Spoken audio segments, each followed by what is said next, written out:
There was a time when Joanne the Scammer ruled the internet. With her messy blonde wig, fur coat, and shameless love for fraud, she became a viral sensation, flooding timelines with iconic one-liners, hilarious skits, and meme-worthy content. Joanne the Scammer. A beautiful, messy bitch. Thank you. Joanne became so big that she was rubbing elbows with celebrities, landing brand deals, and seemed unstoppable.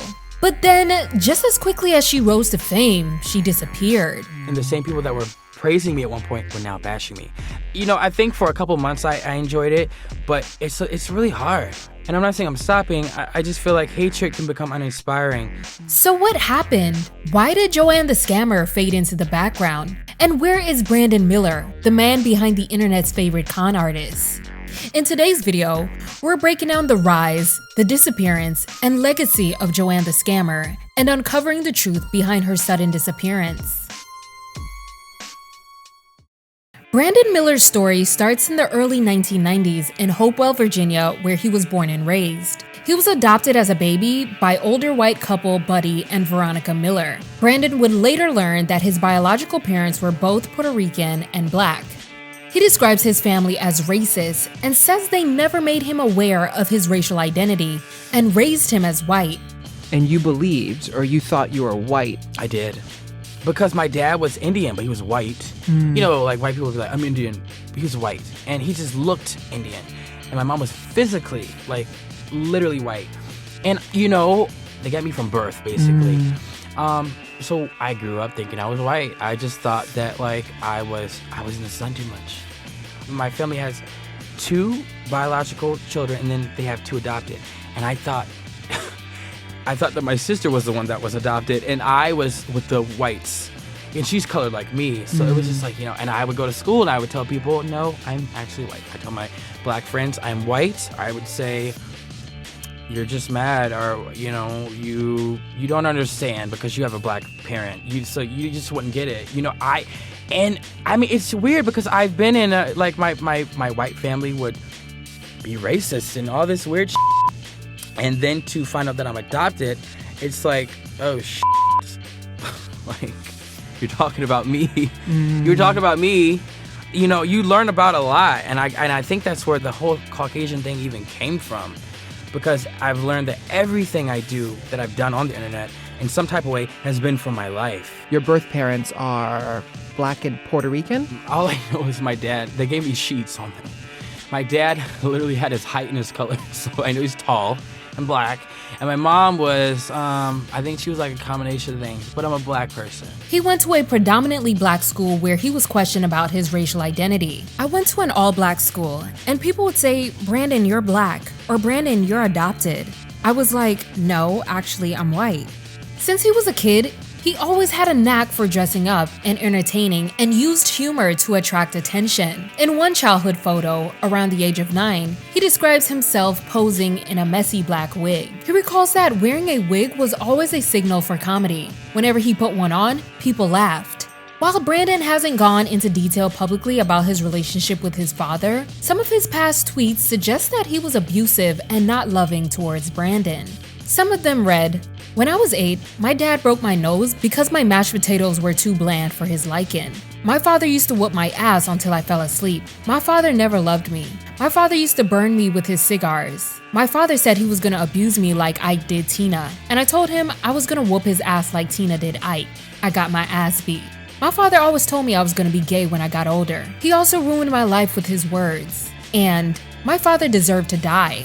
In a Fader magazine interview, he said, "One time I gave my dad something for Christmas, and I said, 'I love you.' And my mom said, 'Buddy, Brandon said he loved you,' and he didn't say nothing back." His father, Buddy, passed away from cancer when he was 12 years old, and he was raised by his stay-at-home mother. In school, Brandon hid his sexuality by presenting as masculine with braids, girlfriends, and a ladies' man persona. Very few knew he was gay until he was forced to come out at the age of 16 when his older sister found gay adult films on the family computer. His mother reacted with religious disapproval, saying the good old "God made Adam and Eve and not Adam and Steve" line.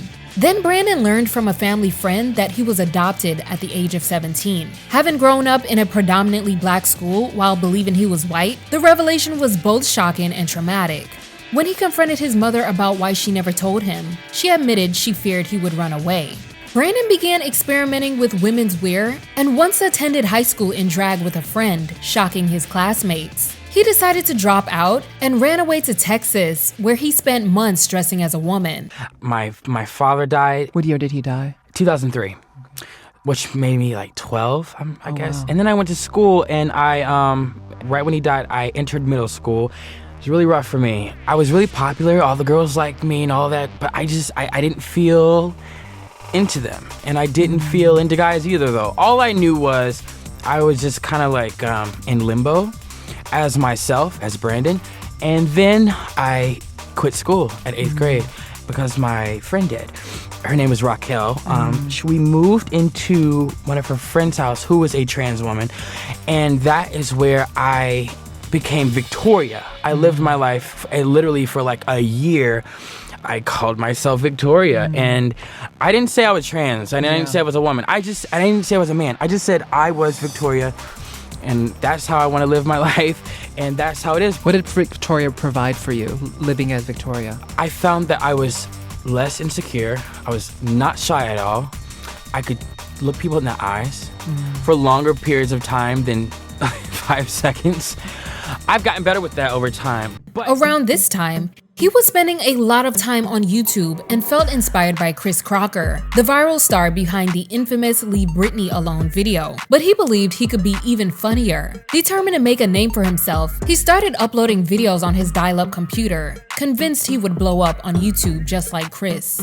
In Texas, he entered the adult industry, first gaining attention from a one-off video before joining a cam site. He typically performed as a straight persona, appealing to viewers who fetishize gay-for-pay actors. In 2008, he relocated to Florida with his mother, and around this time, he began his relationship with his long-term partner Xavier, who he met on the gay dating app BGC.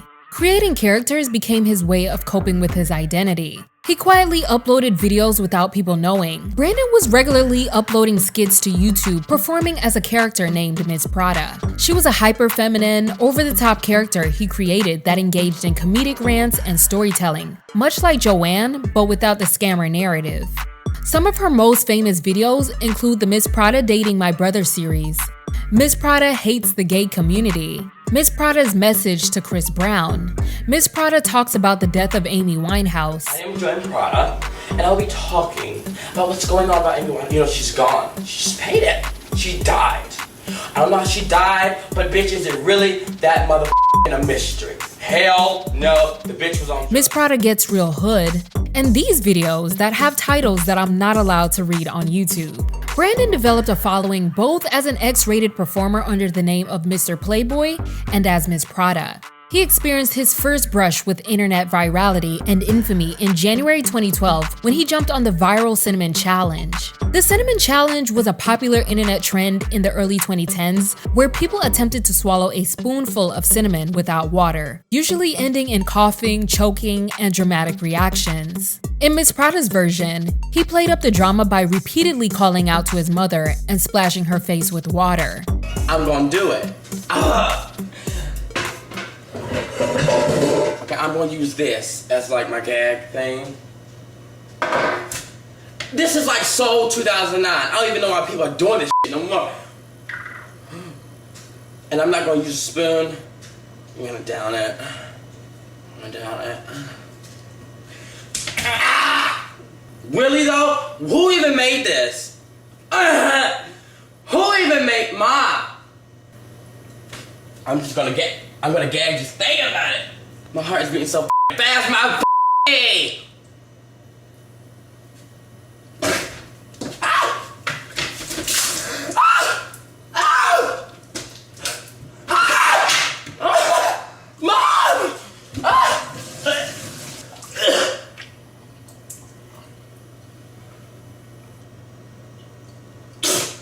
What the fuck was that? Mom! Mom! Why? Come here! I'm not coming here. Yes! Ah! So I found that like I'm stronger, and I'm like, and I found that this is like an outlet for me to like kind of mask myself. Maybe which isn't good in the long run. But at the time, only thing I knew was shut down and create someone else. I don't want to be myself. I just remember my family being so uneasy with it. So they were uncomfortable with Victoria. To the territory of like going into hormones, which I didn't have the privilege of because my mom moved me away before that started. Yeah. I did talk to her about that, and she was like, before we get to that point and before I lose my son, I'm going to move you to Florida. So I moved to Florida, and I didn't have any friends, and I was forcing back into myself, which created Miss Prada, which was I'm using it for comedy, which I found still helped me. I find that, I don't have to like live like this. I could just cut it on and off. Were you thinking at the time, because you said you used the language of you didn't have the privilege of being able to go on hormones like Raquel was. Yeah. So you wanted to go on hormones. It's not even that I wanted to. It was just more so, all right, if I'm going to live like this, Got it. I just want to go full into that. I just didn't. Yeah. Brandon began recording pop and ballroom-inspired music as Miss Prada, and tracks like Emily Rose and Voodoo became fan favorites. The only thing you're serving me is a bowl of rotten eggs. Bring your ass back over here. Who said I was done with you? I'ma give you to the count of 3 mistakes, or I'ma come search for you. That's right.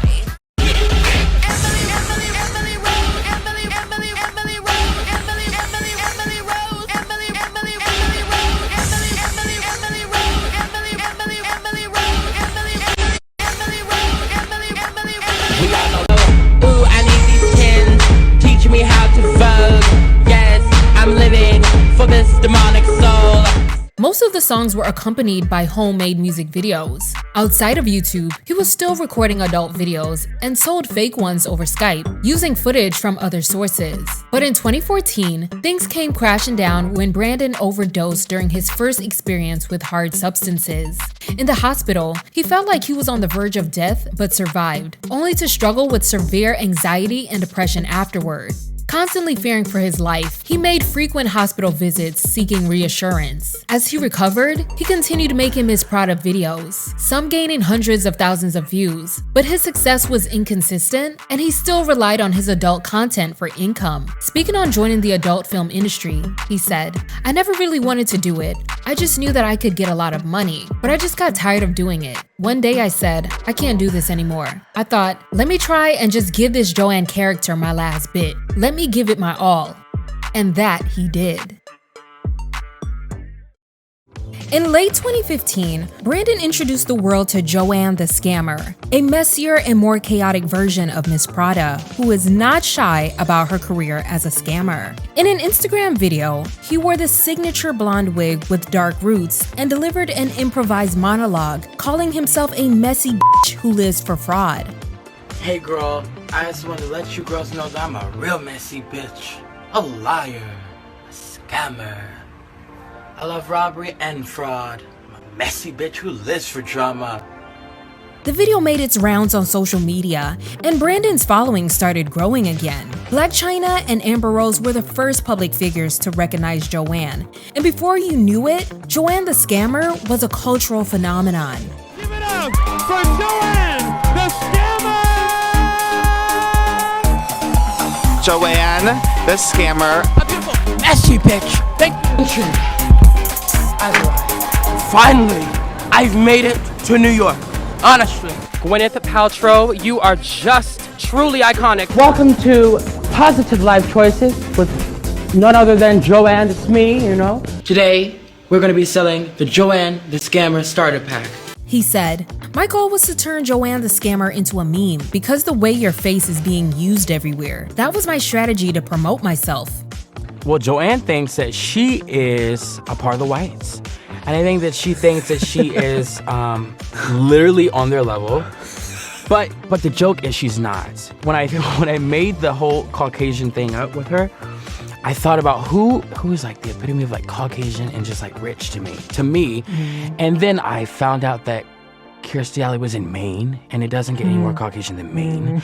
So I'm like, that's my best friend. Why? And I just ran with it. But I think that she's delusional, Joanne, and I think that she's just a train wreck, you know? And I think that's what makes it funny. Once Brandon had the world's attention, he deleted his Tumblr, where most of his X-rated content were. As his money ran low, he received offers to do photo shoots as Joanne and to appear in character at a party, each paying $1,000. The amount increased with Joanne's popularity. Brandon maintained the momentum by rebranding all his social media handles to Joanne the Scammer and consistently uploading skits and tweeting in character. The opportunities were endless. As Joanne the Scammer, Brandon collaborated with various brands, secured endorsements and commercial deals. Celebrities were giving him recognition, and he even appeared on magazine covers. Everything he posted was turned into a meme or GIF. He launched a line of doormats and starred in satire videos produced by Super Deluxe. A video titled Caucasian Livin' with Joanne the Scammer became popular. You've arrived. Finally. Welcome to my Caucasian home. Come inside. We have colored eggs. Now, I know I'm white, but white people have colored eggs. As I like to call them, minority eggs. A year later, it was announced that he inked a deal for an actual television series. Things were going great for Brandon. Until they weren't.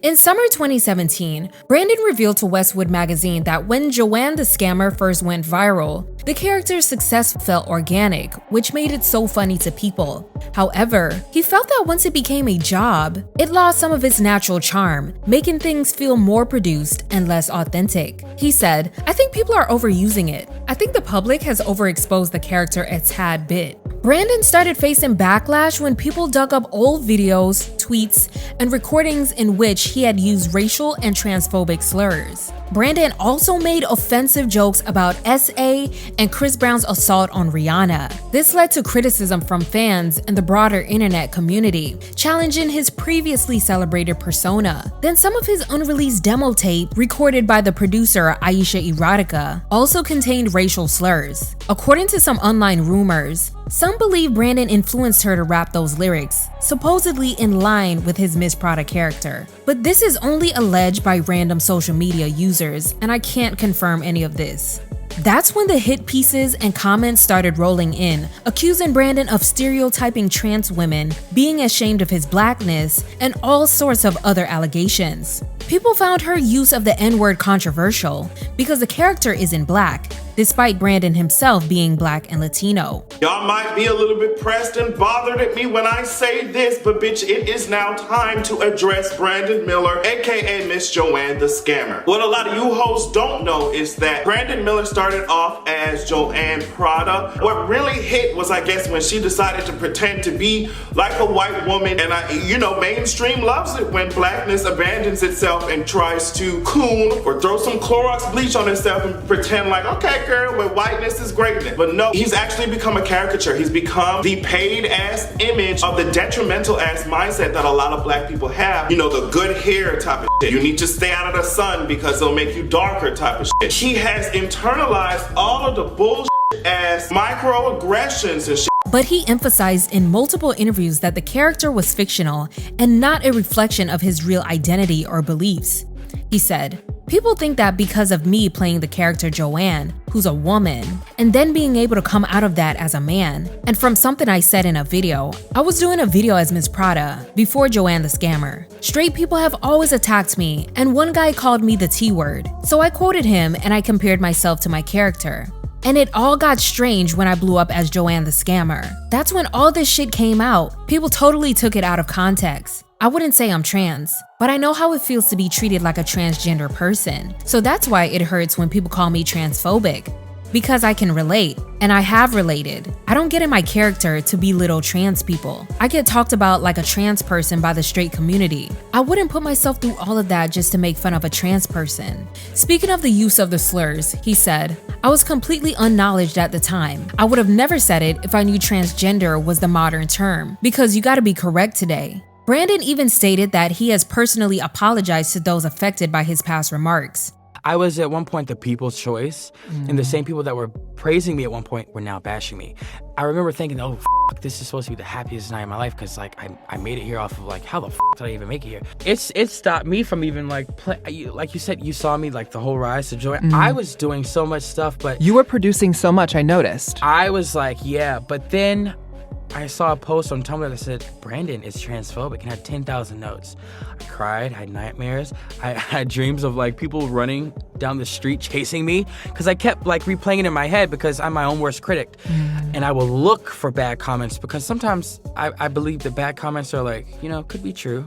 Maybe I need some critique or whatever. And then I was depressed because I'm around all these people who are telling me, don't say nothing. Don't, you can't. So I'm like, oh, So I couldn't even take up for myself. And I'm like, oh guys, please don't do this. You know, I know so many people out there who are actually transphobic. I've been doing this for like almost 10 years now with the whole drag thing. I'm not transphobic, and it's just irritating, you know? But I just feel like people are so offended nowadays, and they want to be offended. Maybe it's because of the president, I don't know. But yeah, that's why I stopped. You can't be creative when you're constantly being hated. And then I'm one of these people who can't even supply it if I'm being hated in any way. I'm just like, it's okay, I'll stop. You know, they want me to stop. So I've contemplated creating another character, because I don't even know if I want to be Joanne the Scammer, because it's like I'm hated so much in the trans world because they think I'm joking about them. Funny.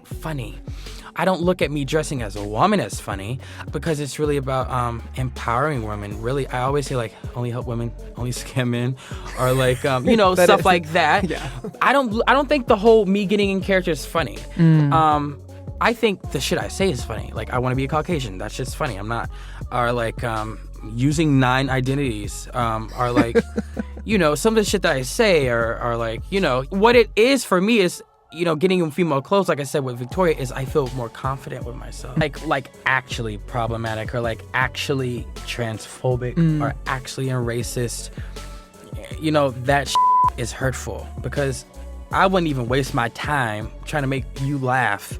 I know what my goal is. So I'm like, if I know I'm so pure and I'm so humble, I'm so this, I'm so that, why can't you see that? Why do you think I'm mean, or why do you think I'm transphobic? That's not who I am. And that, you know, it just hurts, especially when 10,000 people don't know.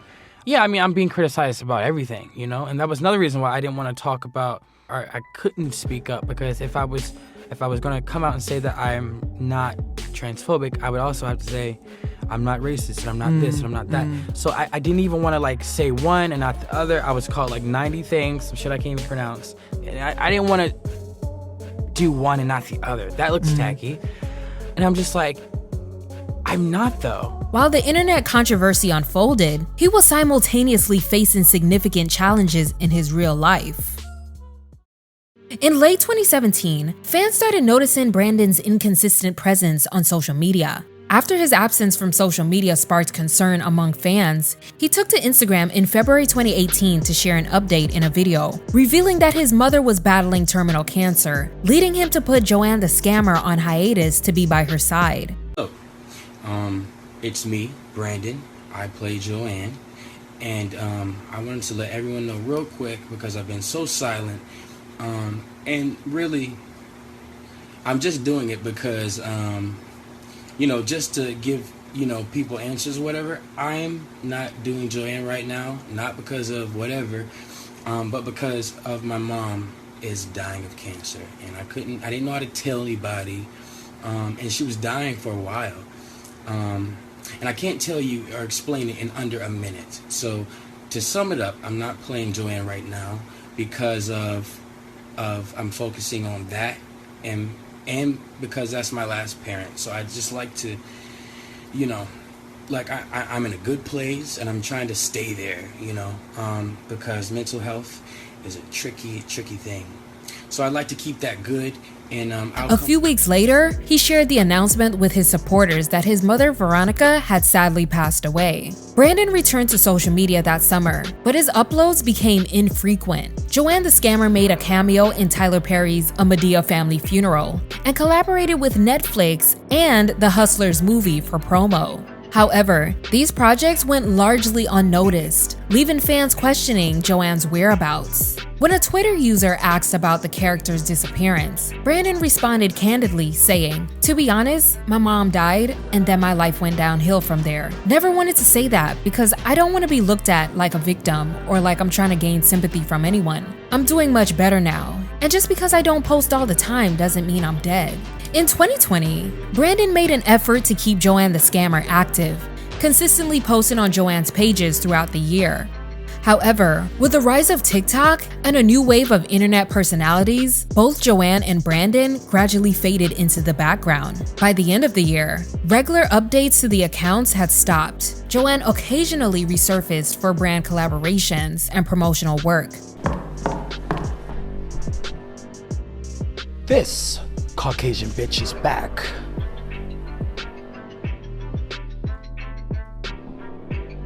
But these appearances no longer attracted the same level of attention. Over the past 5 years, Brandon's following has declined from nearly 3 million to 1.3 million followers. In 2024, he posted a comedic message addressing those who had unfollowed him. Fuck you, honestly. And made a few sporadic posts throughout the year. My mom's dying of cancer. Oh no, I'm sorry. Oh no, she'll be gone soon. I've had to support them financially for like a couple of months. I've stopped Joanne for a while because of all the hate. It's just a lot. So I think for a couple months I enjoyed it, but it's really hard. But like I say, hatred can become, and I'm not saying I'm stopping. I just feel like hatred can become uninspiring. And if you look at all the shit that I've been said about, and it's just a lot with the character. That also mistakes I've made. The problem is with me though is that I find I don't want the fame, and a lot of people want that. So I'm really quiet, and I come when I feel like I need to come. So I'm just different, I guess. I don't want all that. I want to do Joanne when I want to do it, but I just want to live my life as well. Yeah. Just private, just quiet.